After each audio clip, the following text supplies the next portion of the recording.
E aí ela pegou agora. Uns 5 dias que ela passou nesse exame.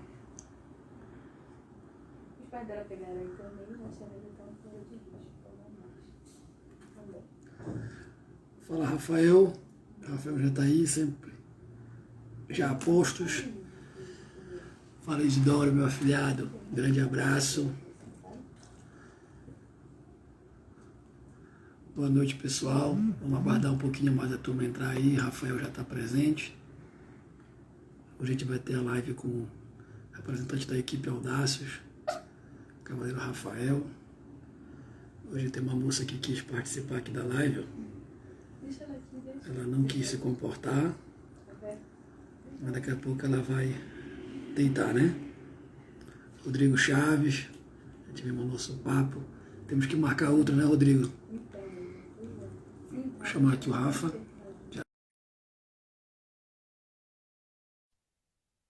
Para vocês convidarem os amigos de vocês a apertar aqui no aviãozinho, na Asa Delta. Fala, Alberto, tudo bom? Fala, Rafa, tranquilo? Beleza. Tá me ouvindo bem aí? Tá me Tudo ouvindo certinho. bem? Tudo certinho. Tá dando pra me escutar legal aí? 100%. Aí tá Boa. ok, né? Só posicionar um fone de ouvido aqui que Legal. acho que é melhor.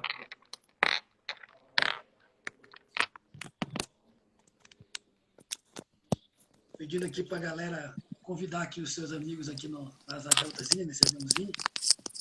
E aí convida todo mundo, já vai o vídeo direto. Aí. Acompanhar nosso papo aí. Boa, boa. Tá ouvindo legal? Tô ouvindo, perfeito. Beleza, beleza. Rafa, bem-vindo, obrigado por ter aceito, estar representando a sua equipe, a equipe Audácios. Boa, obrigado você. Foi bem recomendado pelo seu capitão, pelo seu chefe. Né? E teve um outro amigo também que te recomendou, que foi o Gabriel. Ele... Fala que o Gabriel é desenrolado. Né? E ele ainda ficou me impressionando. Ele ficou, não, faz. Se você não fizer, depois eu vou ficar te enchendo o saco, você não é mais meu amigo e não sei o quê. Daquele jeitão dele. Ele tá fugindo lá pro Pará, né, pra nossa terra. Ele tá, então, ele até falou, não vou fazer porque o meu Wi-Fi aqui não aguenta, mas eu sei que o seu aguenta, não vai inventar esse tipo de coisa. É papo furado dele. Eu também acho, eu também tô achando. Eu trabalhei lá, eu dei aula lá antes de vir morar aqui, eu não morar aqui. Tem uma antena no quarto dele, bicho, quase uma antena de celular no quarto dele. Então é a conversa dele, que ele queria que tu viesse mesmo. Colocar essa história aí. Mas, com certeza. Mais uma vez, obrigado à turma que nos acompanha aí, ao Thiago, que nos deu todo o apoio, todo o suporte para a gente marcar direitinho isso aí tudo. Boa. Obrigado você. O nosso foco aqui é falar muito do XTC. A gente não pode falar do XTC sem falar de vocês que compõem as equipes, que são os personagens principais dessa história. Então, eu queria que tu começasse contando um pouco da tua história com o cavalo. Já sei que tem um negócio interessante aí, que não foi tu que começou na família, já foi levado. Então, conta aí pra gente como é que foi essa história toda. Como se a tua família já tinha alguma tradição com cavalo, com ipia, você não tinha. Fica à vontade. Sim. Foi uma história legal. Depois de muitos anos, eu fui descobrir que a minha mãe, quando ela era pequenininha, ela tinha começado na escolinha da Hípica Paulista. Não sabia disso, fiquei sabendo disso muitos anos depois, fiquei sabendo disso alguns anos atrás. Mas na verdade eu comecei porque os meus primos, o meu irmão, minha mãe, todo mundo montava um lugar chamado Estância Parque Atibaia. É um lugar onde a gente tinha uma casa mais por lazer e tal, e tinha hípica lá. O meu irmão foi começando a saltar, minha mãe saltava junto, meus primos, um monte de gente e tal. Aí eu fui na onda junto. Aí no começo eu não gostava muito de treino, Eu participava legal das provas, eu ia bem até nas provas, mas eu não participava muito de treino. Aí com o tempo a minha mãe teve uma lesão, parou, meu primo se mudou, parou, minha prima junto com ele. Aí fomos seguindo, eu e meu irmão, mas teve uma época que eu tive que dar uma parada porque eu não conseguia, não estava mais conseguindo aguentar essa rotina quando eu era muito pequeno, eu não conseguia manter essa rotina de treino, não era para mim. Aí eu parei, fiquei alguns anos longe E aí, quando meu irmão se mudou para o Nashville, onde ficava o Esdra Ramos aqui em Atibaia também, eu fui junto com ele. Eu resolvi aproveitar a oportunidade também. E aí lá eu fiquei um bom tempo. Lá eu tive o meu primeiro cavalo de verdade, comecei a pular as provas. Aí eu acho que eu peguei mais gosto. Fiz bastante amizade no hipismo e tudo mais. Lá não funciona mais, né? Se eu não me engano. O Nashville, depois de um tempo, ele acabou fechando e hoje em dia quem tá lá, alguns meses depois, quem ficou com o lugar é o Fernando Bastos. Ah, tá. Ele tá lá agora, mas eu não sei se ainda chama Nashville, mas quem toca lá é ele hoje em dia. E aí, passei 2 anos lá no Nashville com o Esdra e um acompanhamento do Thiago e tudo mais.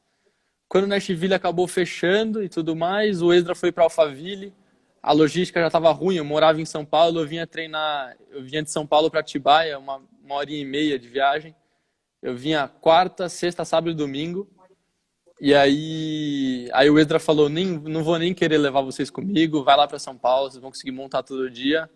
E aí desde então eu tô nessa, já tem acho que 3 anos que eu tô na Épica Paulista e todos os dias o Thiago vem lá 2, 3 vezes na semana. E aí no começo eu fiquei um pouco no adestramento, peguei umas aulas de plano ali, que é uma coisa bem importante, que eu nunca tinha pego, eu achava legal, o Thiago recomendou também, bastante gente me recomendou.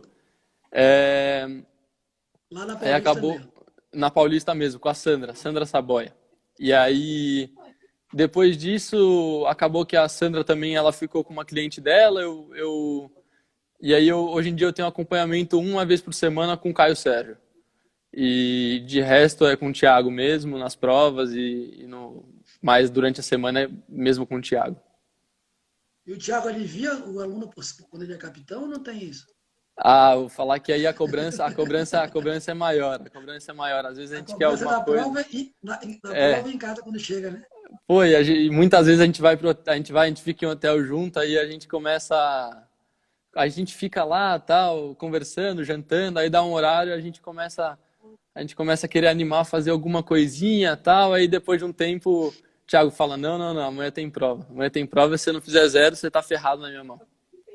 O Thiago tá falando aqui do teu topete. Quero dizer para ele que eu também preparei um especial.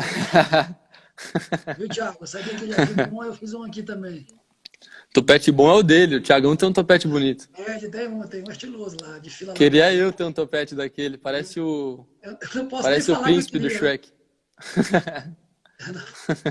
Thiagão, conta como é que foi essa experiência do ano passado. Não, vamos manter aqui, né? Depois a gente vai para o XTC. Teve algumas participações bem importantes nos últimos anos em sul-americanos, representando o Brasil. Inclusive, atualmente, tu foi 4º lugar individual Isso. nesse sul-americano do Paraguai. Conta pra gente essa experiência, desde o primeiro sul-americano e até esse último, quantos já foram? Como é que foi essa? Foi da mesma categoria, não, né? Foram em Não, categorias eu fui variando. Entendi.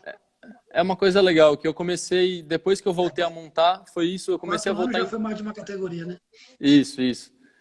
Quando eu voltei a montar foi em 2014. Esse ano eu fui me acostumando, pulei as provas de 1 metro, 1,10 m e tudo mais. No segundo ano eu ia completar meus 14 anos, que é o último ano de Mirim. Aí eu, o Esdra, o Thiago, os meus pais, a gente decidiu pegar. A gente tava com um cavalo bem legal na época, que era o Dito, e a Violet. Era uma égua muito legal e um cavalo muito legal. E aí a gente decidiu, vamos atrás da categoria de base e tudo mais. Corremos atrás desse Mirim, que na época era o Mirim de 1,20. Aí, cara, aí foi bem legal, que eu fiz as seletivas, na primeira seletiva eu acabei tomando um tombo muito feio ali, me machuquei. A segunda seletiva pulei meio mais ou menos ali, meio tentando me encontrar ainda na categoria. A terceira do mesmo jeito. Aí já foi melhor. A terceira, se eu não me engano, era Brasília, eu fiz um 3º lugar, eu fiz uma colocação legal. E aí, um pouquinho antes do brasileiro, o meu cavalo teve uma cólica e teve que ser operado e tudo mais. Aí a gente já estava sem esperança dele entrar na prova e tudo mais. E acabou que ele se recuperou muito rápido. Eu ia lá em Santa Amaro ver ele pós-cirurgia. E aí foi no brasileiro, classificou, foi pro sul-americano, e no sul-americano a gente fez 4º lugar também. Foi muito importante para mim. Aí depois eu pulei, isso foi em 2015, 2016 eu pulei o Sul-Americano em São Paulo, 2017, Assim Buenos não é legal, Aires. né? Quando é em casa, não dá nem para viajar, né? Ah, não dá, Vamos ficar fora de casa, né? faz parte da experiência ficar com os amigos no hotel e tudo. Aí 2017 foi Buenos Aires, esses dois de pré-júnior. 2018 foi Chile, foi Santiago no Chile, aí já foi júnior. E ano passado o Paraguai, que eu fiquei em quarto lugar de novo. E aí, para mim, esse foi um dos mais especiais para mim, que é um cavalo que no começo eu não estava me encontrando bem. Mas depois tive um ano ali, 6 meses muito bons mesmo, e muito constantes. E aí, cara, foi especial para mim porque ele era um cavalo que não era cotado. Aí no final acabou que esse meu cavalo que chamava Dito estava ali até hoje. E ele já estava com uma idade, ele já não conseguia ir. O Shaitan, que é meu outro cavalo, estava voltando de lesão. A gente tinha que investir nele. E a gente dedicou muito, muito nele mesmo, vários meses, e acabou que chegou lá para dar uma coroada no trabalho que a gente tinha feito no último ano inteiro, 1 ano e meio. Tem uma pergunta aqui do Felipe. Eu não sei se é gozação, mas eu vou fazer, porque a pergunta tem um fundo. Ela é uma pergunta séria. Mas não sei se tem algum motivo, né? A mais aí. Ele pergunta se o teu desempenho teve a ver com o apoio incondicional que tu recebeu dos teus amigos. Ah, Felipe, qual Felipe? Andrade. Ah, tá, claro que teve. Tantos meus amigos os meus amigos do hipismo sempre são os mesmos amigos de sempre, que eles vão lá, te sacaneam quando você vai mal, te apoiam quando você precisa e tudo mais. Agora, os amigos da escola, que esse é um dos casos, eles são totalmente... Não, mas você não vai sair com a gente que você tem prova. Aí, isso que ele está falando de apoio incondicional aí. Ele tá, mas aí é uma forma boa de dar uma força pra gente. É de um jeito carinhoso. É bom que eles não cobram a tua presença, né? Acabam entendendo, isso é legal, né? Ah, esse aí principalmente ele gosta de sacanear, ele gosta bastante de sacanear. E ele vai nas provas quando tem aqui em São Paulo, não? Ah, não, nem por internet ele vê, mas quando vai bem ele dá parabéns, O Thiago falou aqui de um campeonato que tu tentou se matar aqui no duplo, de 2 lances, tu deu um lance. Esse campeonato foi tenso. Primeira seletiva que eu tive, aí esse cavalo recém-chegado também, eu tinha pulado uma prova de 20, alguma coisa assim. Fui na seletiva no primeiro dia, aquele nervoso, aí passei, beleza. Ainda o cara tá se encontrando na categoria, ele não vai lá. Eu tava lá mais pra terminar a pista e tudo mais, mesmo que na época eu não tinha essa noção, era um pouco disso. Aí, pô, esse cavalo aí pra mim, ele é o meu cavalo que é o cavalo da minha vida. Aí eu entrei num duplo voando, aí eram 2 lances, deu um lance só, se atirou, aí caímos 2, aí a coisa do dia eu não lembro nada, só lembro eu acordando na ambulância e eu queria voltar a montar, eu queria voltar para a segunda volta ainda, eu tinha mais uma égua para ir. E aí nessa hora eu já estava no segundo percurso, já eu nem sabia, fiquei uns 20 minutos ali sendo atendido e tudo mais. E aí nesse momento aí eu falei pro meu irmão, eu fui levantar da ambulância, aí eu falei pro meu irmão, encostei nele, ele é mais velho que eu, falei, ó, me tira da ambulância aqui que eu não consigo nem ficar de pé. Mas vamos lá, vamos montar. Aí isso meu pai não podia saber, meus professores não podiam saber, o Esdra, o Thiago lá na época. Aí eu falava com o Thiago, mas eu olhava pro Esdra, eu olhava torto e tudo mais. Aí uma hora meu pai falou, o que tá escrito ali na sua manta? Aí eu comecei a meio ler, eu não conseguia ler e tal, aí era o meu nome, mas eu tinha tomado uma porrada na cabeça, eu tava com a visão toda, com a visão ruim, eu fiquei um tempinho vendo mal, aí tive uma série de lesões nessa queda aí, mas foi importante para mim também. Tenho certeza que eu consegui aprender muito depois desse tombo aí que eu tomei. Tu tá conseguindo ler as mensagens aí? Tá passando muito rápido, é que eu tô vendo só sacanagem. Tá tendo uma briga aqui, quem é o teu namoradinho oficial? Tá tendo É aí, depois tu sacanagem, vê é que sacanagem, é sacanagem, é sacanagem. O Arthur pergunta, essa queda foi em 2015? Isso, 2015. Ele pergunta como foi a recuperação depois dessa queda. Caso Cara, teu vídeo teve nem tempo, né? Teve depois da prova, assim, né? eu fiquei um bom tempo dolorido, e tudo mais, porque eu estirei o trapézio, que é um músculo muito grande. Tive que ficar um bom tempo sem montar, até porque eu não conseguia. Mas tu já voltou, desculpa, e montou o segundo cavalo. Não, aí eu tive que ir direto pro hospital, eu não Tá, conseguia tá. levantar e tudo Depois que mais. tu não leu, depois que tu não conseguiu ler o nome, teu pai Meu pai já deu falou forfé, já hospital. bateu sim. Já, no show. Aí, cara, aí foi importante pra mim. Na semana seguinte, eu fiquei, também tenho que agradecer muito o Esdro, o Thiago, o pessoal lá do Nashville, porque eles foram deixando o cavalo na condição pra mim, pra quando eu voltasse, tivesse o melhor possível. Então eu pude voltar, fazer 2, 3 treinos ali e já ir na prova de novo, que era a próxima seletiva.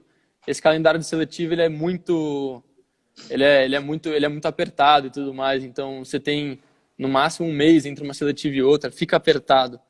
E aí, cara, mas foi especial pra mim depois que eu voltei para depois que eu voltei para a pista e eu pude pular lá em Curitiba, que foi uma prova que esse cavalo também eu andei muito bem.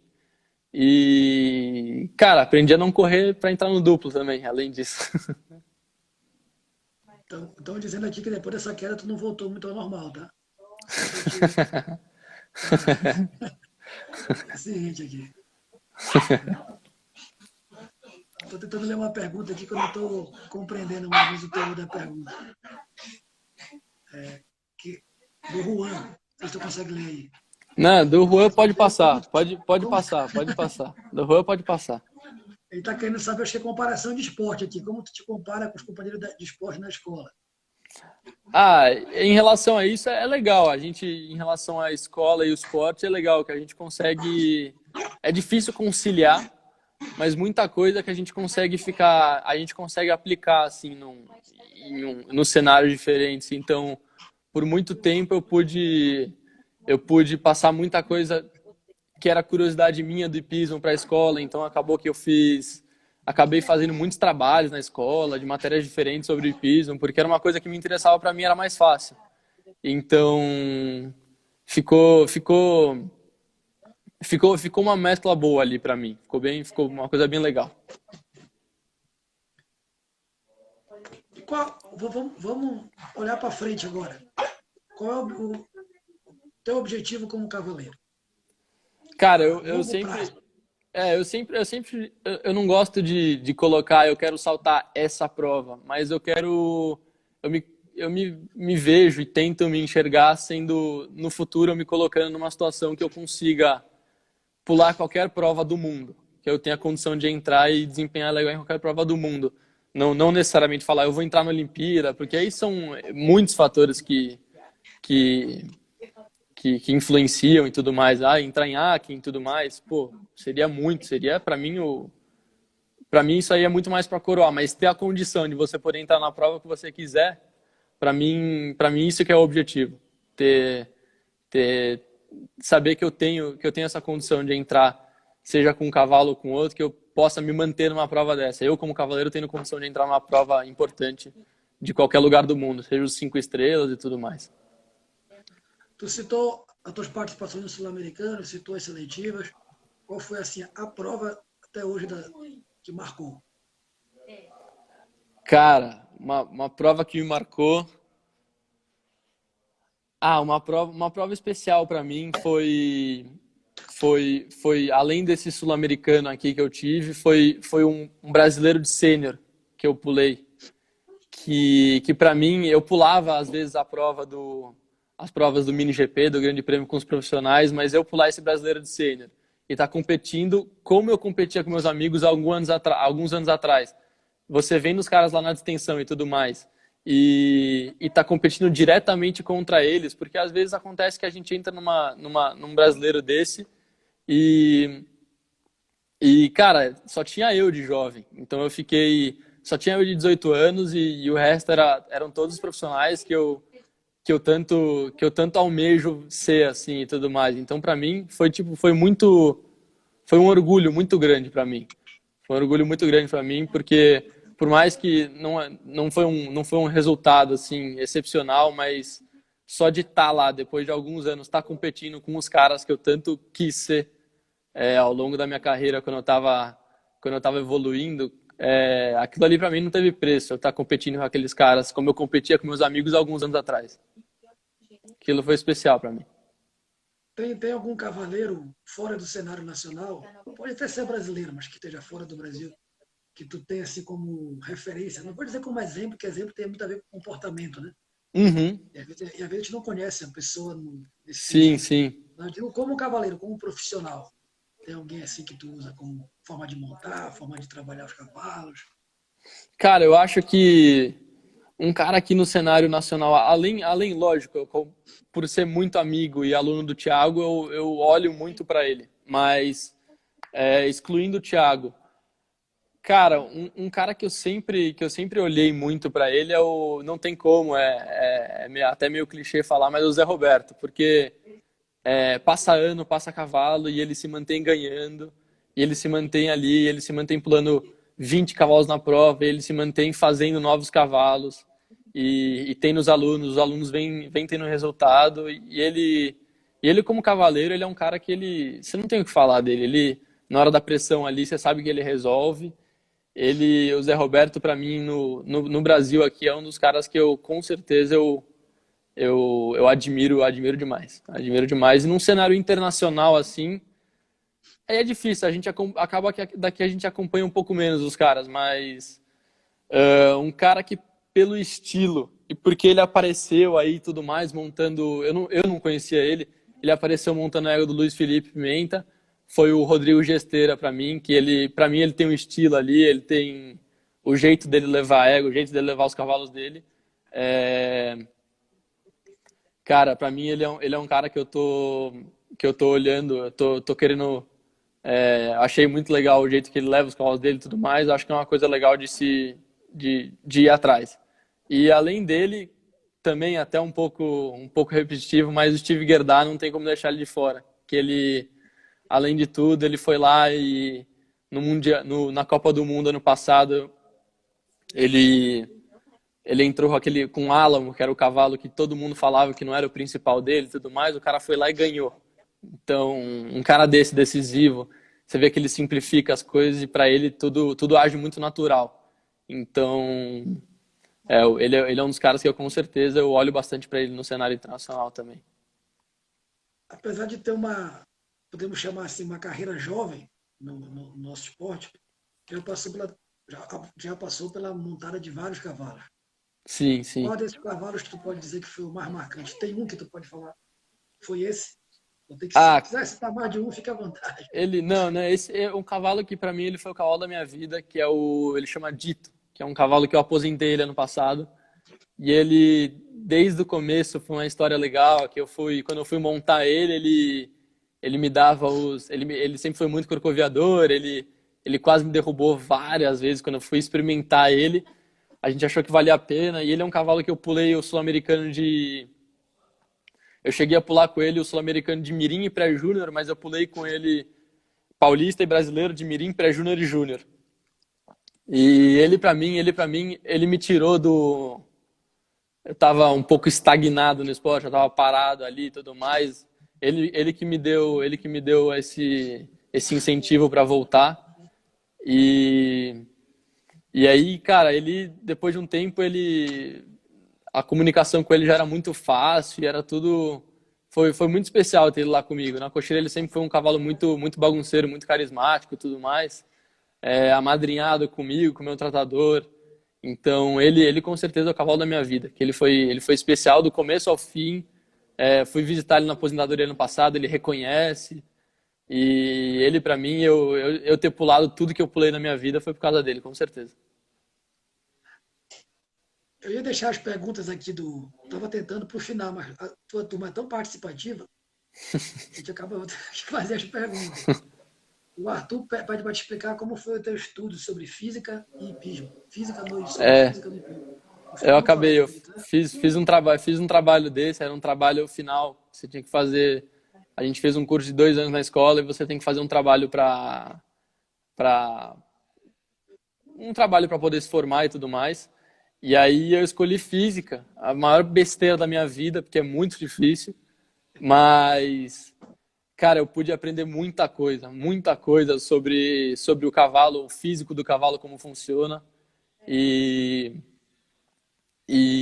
cara, eu pude passar muito do meu trabalho pro meu treino.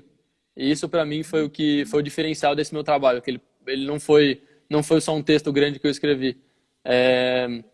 Ele foi uma coisa que eu aprendi de verdade.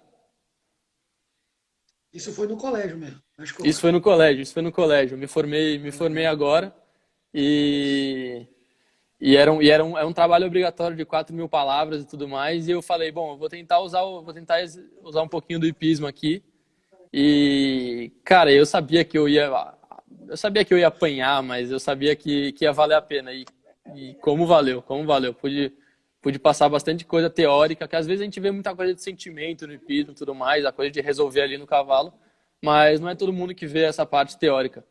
E aí eu pude aprender bastante de como funciona o cavalo, como a mecânica do cavalo. Foi uma coisa bem legal.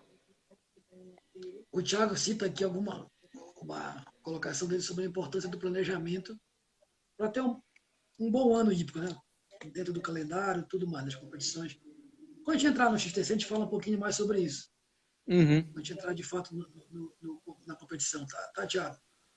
Aí o Enzo pede para te falar um pouco sobre a tua rotina alimentar. Será que te auxilia nos treinos? Se tem algum tipo de rotina?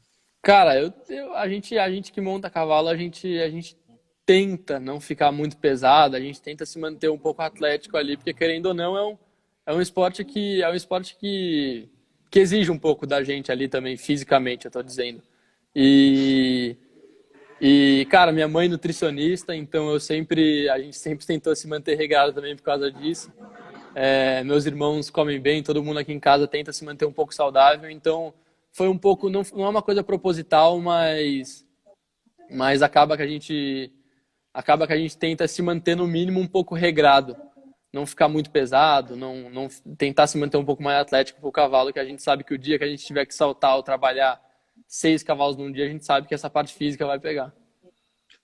Legal essa pergunta, porque isso é uma coisa que a gente vê muito hoje em dia, os cavaleiros terem essa preocupação com o físico e com o psicológico, né? Com o psíquico, com o emocional. Uhum. O Marlon trouxe muito essa ideia, depois que ele voltou do PAN, falando que ele faz pilates, ele tem uma coach, ele meio que, vamos dizer assim, ele meio que popularizou isso pela fala dele. Uhum. Alguns já faziam, mas por algum motivo não falavam. Ou por Sim. vergonha, ou porque achavam que não era importante, ou qualquer razão não divulgavam. Eu tive que cogitar essa preocupação. Tu acha que isso é um fator determinante? Tu como cavaleiro, tu já viveu isso, tu falou agora, quando eu precisava montar 6, 7 cavalos, tu já viveu algum dia de prova que tu falou, caramba, se não fosse aquela alimentação, não fosse eu estar preparado fisicamente, eu não ia conseguir mostrar o meu técnico como deveria ser mostrado. Sim. Eu acho que é uma coisa é um processo para mim, eu acho. Você se manter em forma ali e além disso, você quando você está em forma, você está se sentindo leve, além de como cavaleiro, mas como pessoa, porque às vezes acontece que você monta no cavalo e você está nervoso por algum motivo e você acaba transmitindo isso para o cavalo, no trabalho de um jeito ou de outro e tudo mais. Então eu acho que tá bem na parte física, tá bem na parte mental, é uma coisa de uma importância absurda, porque eu acho que tudo que a gente tá como cavaleiro, a gente tem um efeito no cavalo. E eu acho que a nossa rotina mudando e a rotina do cavalo também, isso tem um efeito no resultado. E eu acho que a partir do momento que a gente começa a se regrar na alimentação, a gente começa a tentar cuidar um pouquinho do psicológico, isso é transmitido do mesmo jeito. Tudo passa para o cavalo ali e na pista, para mim, eu vejo que isso é diferente. Que você estando bem fisicamente ou mal fisicamente, você aguenta mais o salto, você vai lá, você vai montar de um cavalo, você vai descer no outro, você vai pôr um pouco mais de esforço no trabalho, porque se você não tem o físico para isso, acaba que você tem que fazer um alto, você tem que fazer uma coisa que exige um pouquinho mais ali do físico, você tem que pular um cavalo um pouco complicado, tal. Às vezes você pega um cavalo desse e você não estando bem fisicamente, você não consegue fazer o seu melhor papel. E eu acho que então é bem importante você estar leve como pessoa, leve como um atleta. O físico, o psicológico e o técnico, eles se complementam, né? Um ajuda o outro ou um atrapalha o outro. Então Com é melhor que certeza. ajude, né? É Com melhor que tenha certeza, com sempre certeza, os três a favor. com O certeza. Thiago fez uma colocação aqui que é legal ressaltar, que tu ainda era júnior quando pulou essa prova sênior ano passado, né? Isso. A prova, se eu não me engano, foi em novembro, outubro, por aí. E o sul-americano tinha sido logo antes do indoor. Aí acabou que a gente pulou essa prova, não tinha muito mais coisa no ano, não tinha mais brasileiro para saltar, não tinha mais a obrigação de alguma coisa para saltar. E aí, cara, a gente decidiu ir nessa prova, na Hípica Paulista, pra gente era em casa, tudo mais, que já era um brasileiro legal na pista de grama lá, um brasileiro de sênior, a chamada já 1:45, é uma prova legal, uma prova difícil. E aí o Thiago comentou comigo, se você quiser ano que vem ou esse ano ainda começar a brigar nesses clássicos, tá na hora de aumentar esse nível de exigência. E sendo júnior entrando nessa prova, para mim foi uma coisa legal, porque quando você é júnior, você tá. E quando você é categoria de base, você tá sempre muito competindo com as mesmas pessoas e tudo mais. Você já tem um pouquinho essa. Formando equipe com as mesmas pessoas e tudo mais. E aí eu acho que a partir do momento que você muda um pouco com quem você está competindo, não que você eleve o nível da pessoa, mas que agora você está falando de profissional. Então, é mais difícil para a gente. A gente que é júnior, a gente que é mais novo, a gente tem que correr um pouquinho atrás disso se a gente quiser chegar lá também, além disso, né? Porque os caras lá pulando, eles eram os caras que eu sempre olhei na minha vida. Eu sempre vi os caras pulando o Grande Prêmio. E aí, do nada, eu tava lá, pulando com os caras. Então, para mim, além de ter sido especial, pude aprender muito, ver os caras na detenção, ver tudo mais e conversar depois da prova. Assim como eu tava conversando com o Gabriel, nosso amigão aí, tava conversando com o Gabriel, tava conversando com o Thales, com os meus amigos e tudo mais, mudou o dia e agora eram cavaleiros que para mim um dia foram os caras mais incríveis do planeta quando eu era pequeno e eu assistia eles pulando o Grande Prêmio. E tá estendendo ali junto com eles é legal, né?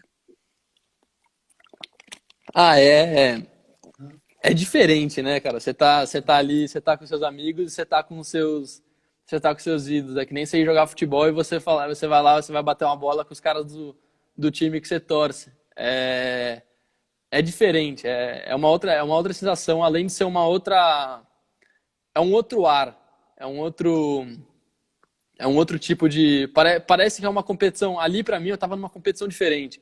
Eu tava quase que vivendo uma coisa diferente ali pra mim e sendo júnior ali pra mim era especial. Foi um pulo muito grande, mas a gente sentiu que a gente já tava pronto e acho que valeu a pena, com certeza. Foi legal quando você começou a contar que foi já depois do indoor, vamos dizer assim, no último trimestre do ano. E o Thiago, que é teu instrutor, no começo falou ali de planejamento, que a gente citou agora há pouco. Isso com certeza estava no planejamento dele. Né? Cara, isso... Ele deve ter levado em consideração. Tá? Não tem mais compromisso oficial. Né? Tem mais do que acredito eu, que mais do que um objetivo dele técnico, foi um objetivo até didático. Te colocou com essa visão lá em cima, te provocou, mas ao mesmo tempo tu estava ali meio que sem responsabilidade, ao mesmo tempo que tu tinha uma responsabilidade tua pessoal. Exatamente. Com o calendário, com a equipe que também já estava. Então, isso, e como ele falou em planejamento, isso faz todo o link. Eu imagino que na cabeça dele isso deve ter passado e deve ter encaixado direitinho. E aí, é isso que você falou, e além disso, com certeza, se eu não tivesse desempenhado do jeito que eu desempenhei no Sul-Americano, do jeito que eu vinha desempenhando nas provas, ele não ia falar para eu ir. Exatamente, porque ali é tudo parte de um planejamento, que nem você falou. A gente sempre que a gente tá no bem, a gente aproveitou o embalo e tudo mais e foi nessa prova, porque querendo ou não é um nível a mais, é um pontinho a mais de exigência. E aí você entra nessa prova, se você entra como um azarão, sem responsabilidade, mas do jeito que você falou, ao mesmo tempo você sabe que você quer ir bem nessa prova, para estrear bem nessa prova, você fica sem aquele peso que às vezes você tem que carregar quando você precisa do resultado, quando você precisa de um resultado para ir para uma seletiva e tudo mais, com o sul-americano. Mas ao mesmo tempo você tá o azarão ali. Você não tem esse peso de ter de precisar mesmo do resultado, e você pode montar um pouco mais leve ali e trabalhar no que é certo. Você não precisa necessariamente chegar lá e decidir, sabe? Tá todo mundo perguntando pelo Bigode aqui. Não, o Bigode foi. O Bigode tive que cortar a participação dele aqui. E Mas como foi essa prova, afinal, a participação nessa prova? Cara, pra mim foi muito legal, que eu pude ir lá. No primeiro dia eu fiz uma falta na caça. É um cavalo meu que ele não é dos mais rápidos e tudo mais, e nosso objetivo nunca é ganhar a caça, a gente tenta ficar um pouquinho menos. Aí o Vitor Teixeira destruiu o tempo, eu carreguei acho que 10 pontos pro segundo dia. Aí no segundo dia, no primeiro percurso, eu fiz uma falta no 1 e no segundo percurso uma falta no último.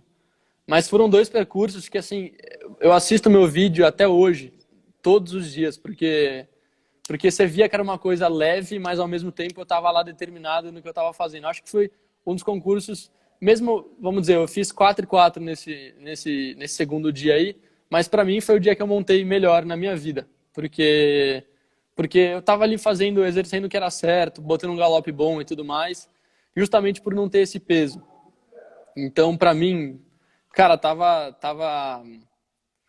por mais que o resultado não foi, eu não ganhei e tudo mais, isso, para mim foi legal participar, porque eu tava lá e, como é que eu posso explicar? Cara, era o nível, era uma exigência a mais, mas ao mesmo tempo eu consegui igualar com a minha montada, eu senti isso. E aí eu tava tão confiante no último dia, eu fiz uma curva por dentro que só eu tinha feito e tudo mais. E foi uma competição que você olhando de fora, você não via que tinha um degrau tão grande dos profissionais para mim. Lógico, não vou me igualar aos caras, jamais. Mas, né, Vou zoar nesse aí, sentido. fala aí. Mas eu me sentia bem, eu me sentia participando do concurso, eu não tava lá um passageiro, entendeu? Para mim eu tava me sentindo bem na participação. O Thiago aqui confirma que foi uma competição muito segura. Foi uma competição muito, e ali hoje em dia a gente ficando um pouco mais velho, a gente consegue tomar as decisões juntas e tudo mais. Então eu falo às vezes, Thiago, eu acho que eu deveria virar aqui por dentro. Ele fala, eu também acho, e tudo mais. Então a gente começa a tomar as decisões juntos e começa a viver um pouquinho mais aquilo também.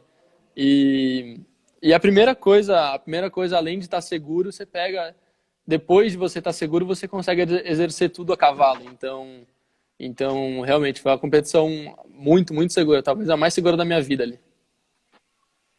Eu não consegui, às vezes eu não consigo pegar quem fez a pergunta, mas foi a Marina. Ela pede para te falar da tua rotina de treino.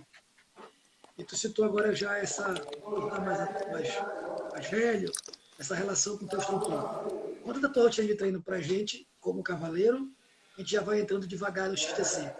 A rotina de treino visando o XTC, a equipe, e como é essa interação com o teu instrutor? Tu sente que houve uma maturidade tua quanto pessoa e claro, que em consequência como cavaleiro. Tu já até falou agora um pouco sobre isso, essa troca que tu já consegue provocar com o teu instrutor no bom sentido. Sim. Eu acho que quando a gente é mais novo, a gente chega lá, a gente até não tem muita noção da preparação que a gente tem para um cavalo, mas em relação à minha troca com o Thiago, assim, com o Esdra antes, hoje em dia eu tenho muita liberdade pra gente chegar e eu achar que uma coisa tá errada, eu falar, eu acho que tá errado, ou eu acho que a gente devia fazer assim, e ele me explicar não por causa disso, entendeu? Então hoje em dia, eu acho que tudo que tá acontecendo na minha rotina hoje como cavaleiro, todos os dias que eu tô indo lá montar com o Thiago, seja com o Thiago ou sozinho e tudo mais, acho que nessa fase adiciona um pouquinho mais da maturidade. E hoje em dia essa troca é uma coisa muito natural. como antigamente era uma coisa, não vou dizer forçada, mas era uma coisa, quando a gente é mais novo, o professor fala, a gente faz. Hoje em dia eu posso falar, hoje em dia a gente pode opinar e tudo mais.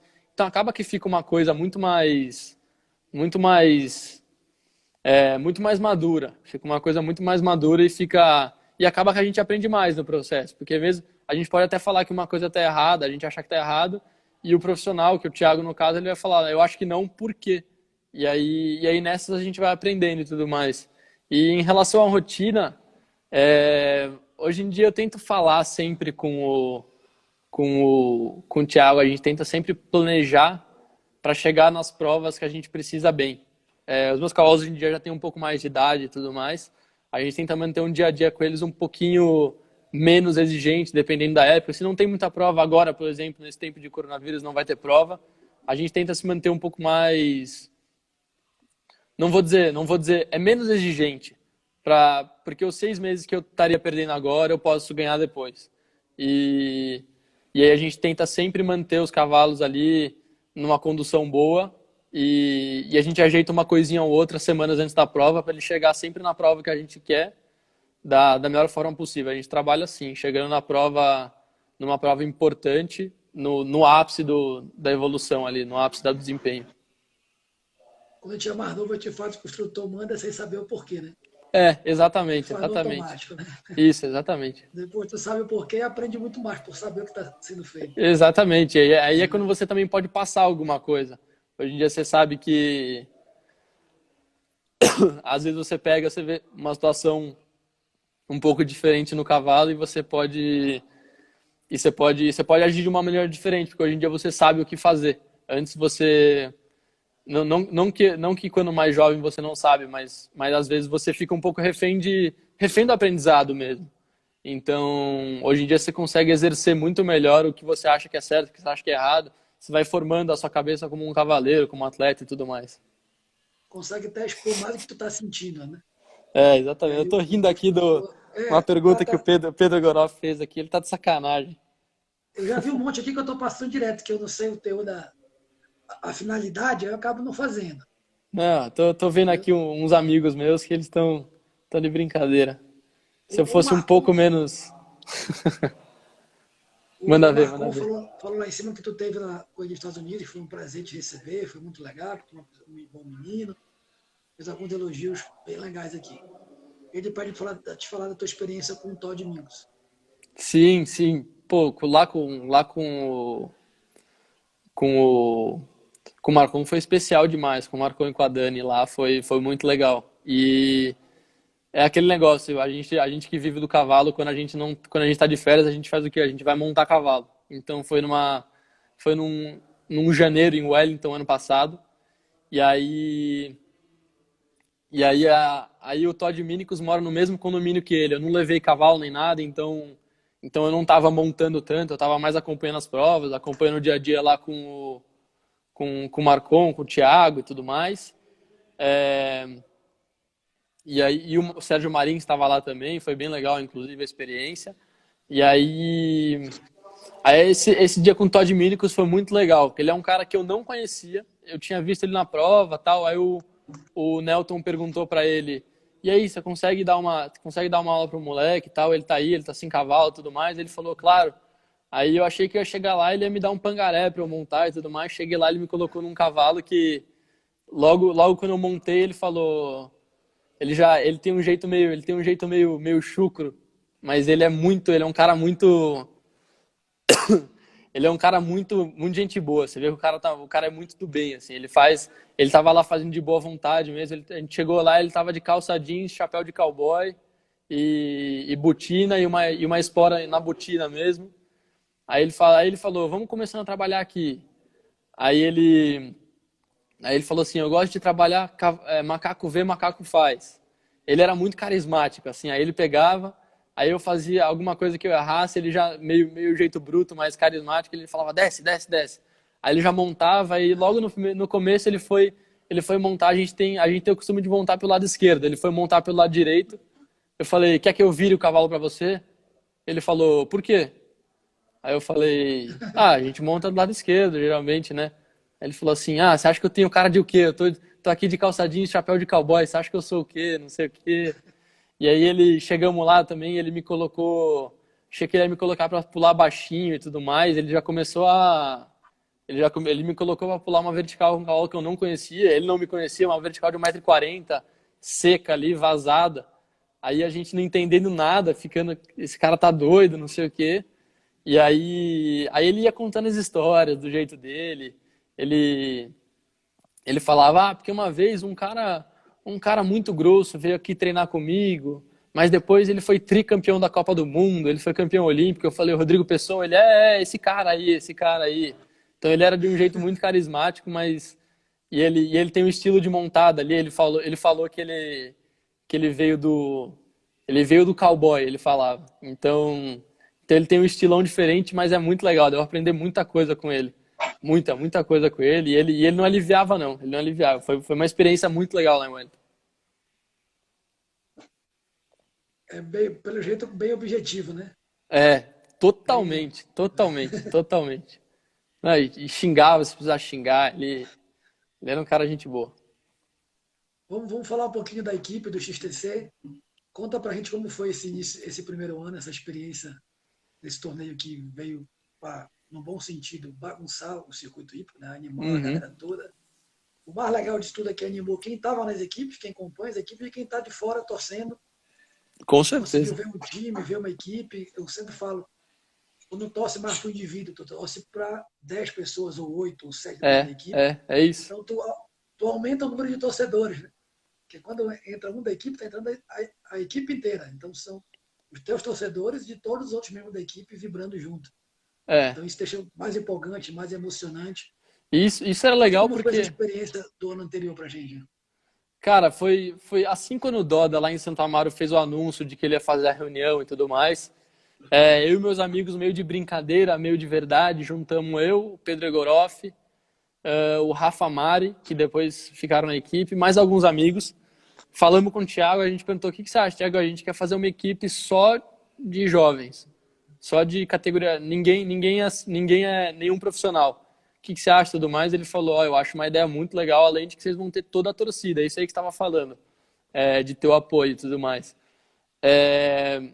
Aí, cara, a gente começou, uma coisa que a gente aprendeu muito foi que não bastava você ter um time de cavaleiros bons, porque a gente via que os nossos integrantes, a gente desempenhava legal nos grandes prêmios, nos mini GPs, que seja, mas a gente aprendeu que você tem que ter um time de cavalo também, porque a gente, acho que eram 6 júniores na equipe, e a gente tinha seletiva e tudo mais, acabou que a gente em alguns momentos não priorizou o XTC, a equipe inteira, a gente teve que correr atrás de seletiva e tudo mais, e a gente acabou pecando um pouquinho por causa disso. A gente acabou em algumas etapas botando o time forte ali, o time forte mesmo, mas a gente também não estava 100% conectado ali com a equipe e tudo mais. Mas é um pouco disso que você falou, que além que deixa de ter a parte individual, porque você querendo ou não, você entra num sul-americano da vida, se você entra num sul-americano, você está competindo pelo individual e pela equipe. No XTC você era só pela equipe, então cada um carregava a equipe nas costas, não era um cara que carregava a equipe nas costas ou não. Então, cara, participar cara, eu vou falar que eu senti a pressão várias vezes, a nossa equipe sentiu a pressão, a nossa equipe participou e cara, foi legal isso, esse negócio de você estar trabalhando só pela equipe, que é o único cenário aqui no Brasil que você acaba, que você participa, você tá ali, você tá só da equipe. Então é uma experiência que além de ser legal nesse sentido da pressão e tudo mais, você acaba que você tem que carregar um pouquinho mais você começa a pegar um pouquinho mais de estratégia de equipe, estratégia de prova e esse tipo de coisa que acaba que a gente, não vou falar que a gente não desenvolve, mas não é sempre que a gente pega isso numa prova individual. E aí, então, cara, foi bem legal. A gente estava acostumado a formar equipe, a gente estava acostumado a ir para o mesmo hotel em Sul-Americana, em Brasileira, em Seletiva. Então, a equipe era todo mundo muito amigo. Que isso foi legal, isso não teve preço pra gente. A gente se divertiu muito, pelo menos, no processo. Tu citou agora há pouco vamos usar essa palavra, essa dispersão, talvez, por parte de ter categoria de base, ter seletiva, e não ter tido o foco, não prioritário, mas direcionado. Até porque o nosso foco no IPU, às vezes, são vários focos, né? É Sim, seletiva, é o sim, brasileiro em casa, é o XTC, é um cavalo novo. Então, sim, sim. o que vocês para 2020, a gente sabe que tudo parou, estavam preparando, como vocês estavam querendo repaginar essa história, que vocês já tinham reunido junto com o Thiago, já tinham pensado para que pudesse intercalar melhor quem vai estar em outra prova. Uhum. Porque aconteceu que a gente no Júnior ali, a gente várias vezes a gente teve no dilema tanto de às vezes a gente ia pular alguém ia pular a prova do clássico e tudo mais, só com um cavalo, e essa situação ficou ruim, tanto quanto da seletiva. Então, para 2020 a gente tinha decidido já pegar, a gente abriu mão da equipe 100% jovem. A gente já estava com alguns profissionais na equipe. E aí a gente tava com o categoria de base, o mais novo, na função do Under 25 mesmo, que era o cara ali da prova de 1,40 e se precisar na prova de 1,30. Mas acabou que muitas vezes bateu, é isso que você falou, um pouco da dispersão. Acabou que o foco não foi, não só da minha, não estou dizendo da equipe, na minha parte também, porque a gente tinha aqui na seletiva obrigatoriamente, e a gente tinha que obrigatoriamente também, a gente tinha que pular os clássicos para pegar experiência e tudo mais, a gente não podia ficar refém do XTC. E a gente viu que com poucos cavalos isso não necessariamente daria certo. Então, para esse ano a gente tinha formado uma equipe com um modelo assim como o das outras. A gente já tinha 3 profissionais na equipe e tudo mais. A gente com 18 anos, a gente estava mais na função do Under 25 mesmo.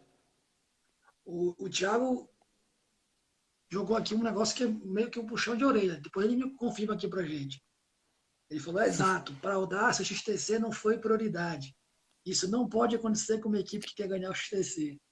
Já Foi, tá um aviso aí, Rafa. foi Tá um mesmo, foi mesmo. aviso. Mas ele tem razão, porque a gente pegava, às vezes nas provas você pegava, a gente desempenhava muito bem nos grandes prêmios e tudo mais, nos mini GPs, e a gente não desempenhou legal no XTC. E a gente, pô, por quê? Aí, cara, você fica sem resposta, porque não tem uma resposta para isso, a não ser que a gente não botou o foco total nela.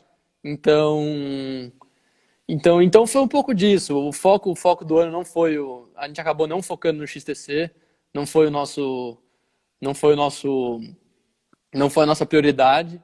A gente é sul-americana, a gente é seletiva, tudo mais, e todo mundo na equipe estava incluído, porque todo mundo tinha a seletiva para participar, só com exceção do Marcelinho Góes e do Pedro Beckhäuser, que não tinham mais seletiva, eles eram Young Rider. Mas a gente pôde aprender muito, cara. A gente pôde aprender bastante nesse sentido de não é porque a gente estava desempenhando bem nas provas que a gente ia desempenhar bem na prova que fosse. A gente aprendeu, a gente tomou um pouquinho a gente tomou uns banhos de água fria lá pra gente se colocar no nosso lugar mesmo, a gente entender como é que funcionava o negócio.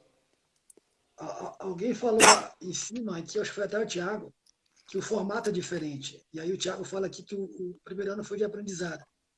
É muito legal isso, porque algumas equipes a gente já conversou e falam que tiveram equipes, e aí citam as primeiras, as melhores classificadas, que parece que pegaram isso mais rápido, ou né, talvez nem tenham pego, tenha acontecido. Né? É, E aí o primeiro ano serve muito para isso, acaba que a gente falou, é um torneio só de equipe. Então o meu resultado, às vezes eu quero ser campeão, mas minha dedicação tão forte para zerar aquela prova me faz eu sair dali com 8, 12 pontos, porque eu queria ganhar a prova.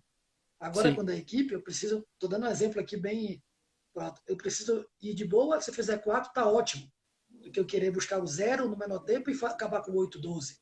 Uhum, Então, com certeza. o formato muda completamente, né? E a Eu gente, e a preciso entender gente, que é melhor não ir nessa prova, que o regulamento me permite não ir, e o fulano, eu chego mais descansado, como tu falou, então. E o Thiago aqui falou agora há pouco, tudo é um ano de aprendizagem, de experiência para ir formatando, e eu acho que com certeza veio para ficar, né? É um formato aqui, o Rocco está aqui, te aproveito para dar os parabéns para toda a equipe através do Rocco. Veio para. boa, boa. O Doda já anunciou aqui, na nossa conversa que eu tive com ele, que esse ano vai ter um GP 1,50. Legal, legal. Não está nos planos dele, a gente não sabe como vai ficar 2020, né? Sim, A gente espera que isso se resolva o mais rápido possível, da melhor maneira. E com certeza acho que veio para fazer bastante barulho. Eu até comentei na outra live, e comentamos na conversa com o Doda, que já tem outros XT6 pelo Brasil. Brasília, Minas. uhum, Isso é bem legal. é, É ver esse formato sendo feito, sendo usado a experiência do XTC. E aí, claro, que pelo tamanho dos concursos que é realizado no XTC, as hípicas que recebe, com estrutura sempre de ponta, né? São os principais recintos hípicos do Brasil. O nível dos cavaleiros, a gente pode dizer que seria a Série A do nosso hipismo hoje. E sim, vocês estão sim, nessa história, né? sim, A gente sim. sabe, e a gente vê que isso vai... Daqui a uns anos, alguém falou aqui também rápido que foi o marco, o divisor, e eu vejo muito que daqui a uns anos a gente vai conseguir olhar para isso e falar, caramba, mudou de fato. A própria mídia está olhando para um esporte diferente. Eu já falei Sim, nas outras, passei a informação que o Dorda me tinha me passado, que a Fox renovou com eles, fez questão de renovar, e disse que ela renovou porque ela teve procura de cola de patrocínio, além de XTC, né? Não só o que veio com o XTC do pacote, ela conseguiu. Então mostra que o nosso esporte está sendo bem vendido para a mídia. Eu acho o formato bem legal. Tem gente que prefere um cronômetro. Eu gosto dessa tabela C no final ali, porque eu acho que fica melhor para o leigo. Apesar de que tecnicamente talvez, fica emocionante, é. né? Fica mais fácil do leigo entender. Você tem que vender o esporte e mostrar para o leigo. Ele que vai ligar a Claro, televisão. claro, Ele que vai assistir, que vai ligar, que vai consumir ali o produto que está sendo anunciado e fazer com que a televisão queira continuar mostrando o nosso esporte. claro. E vocês fazem parte desse começo de história. Eu acho que é legal isso que tu falou, o Thiago que ratifica como teu capitão, que é um ano de aprendizado. A gente foca muito aqui nessa conversa na história de cada cavaleiro, né, na vida de vocês, e no concurso. Tem algumas perguntas que a gente fez em outras lives que talvez não caibam, mas como o pessoal, todo mundo comentou aqui, a tua maturidade como cavaleiro, como pessoa, eu acho legal saber a tua opinião a respeito disso. Vai ter uma grande mudança que está tendo esse ano agora, que é a tal das boleteiras, né? A regra Sim, das sim. boleteiras. Então, como é que tu vê isso? Vamos esquecer um pouco a competição, colocar de lado. Como preparação de cavalo, tu acha que isso foi uma boa mudança? Isso pode forçar um pouquinho mais os bastidores ali no dia a dia em casa? Ou os cavaleiros vão acabar se preocupando? Porque isso é um sinal de preocupação com o bem-estar dos cavalos. Sim, sim. Ou será que essa preocupação vai de fato se tornar real no dia a dia? Como é que tu vê isso? Cara, pra mim, eu acho que em relação às boleteiras, eu acho que se você pega numa prova de grande prêmio, sei lá, 80% dos cavalos, 90% dos cavalos estão usando boleteira. E esses cavalos que estão usando boleteira, às vezes ele tem uma faltinha no pé, às vezes ele tem alguma coisa, às vezes é um cavalo que melhora como um todo com a boleteira e tudo mais. Cara, eu acho que pra mim, a partir do momento que a gente tira a boleteira, a gente tira um pouco desse auxílio que o cavaleiro ia ter. E é isso que você falou, começa a forçar um pouquinho mais o dia a dia do cara em casa, que ele vai ter que compensar isso aí com treino, com tudo mais, ele vai ter que forçar um pouquinho mais os cavalos dele e tudo mais. E é isso aí que você falou dos bastidores. E eu acho que a partir do momento que você proíbe uma coisa que é a boleteira, você está tirando um dos apoios do cavaleiro. Eu acho que mostra, sim, uma preocupação com o cavalo. Lembrando que E não foi o pessoal que está assistindo aí, só o pessoal que está acompanhando a gente não sabe se a turma, todo mundo deve estar, a maioria da gente da equipe, gente do esporte, que não foi proibida a boleteira. Foi uma mudança de regra, na mudança de pressão, só para quem está assistindo, para não pensar que a gente está sim. dizendo que foi proibida. Não. Aí eu acho que a partir do momento, eu acho que é uma coisa que é pensada pelo bem do esporte, pelo bem-estar do animal. Essa coisa da boleteira. Eu acho que, além de tudo, eu acho que no sentido de mídia mundial, isso soa legal. Para quem é leigo, como você falou. Eu acho que às vezes é o que você comentou também. Nos bastidores acaba que alguns vão ter que forçar um pouquinho mais, ou pode ser que não. Pode ser que o cara comece a desenvolver um pouquinho mais um método de trabalho ali e comece a funcionar. O Instagram vai cortar a gente 20 segundos e a gente volta para finalizar, beleza? Tranquilo. Só pra dar uma visão daqui. Tranquilo. Ainda temos 15 segundos. Se quiser finalizar teu raciocínio. Não, mas eu acho que é uma coisa que ela é pensada pelo bem do esporte, mas eu acho que poderia ter sido resolvido com uma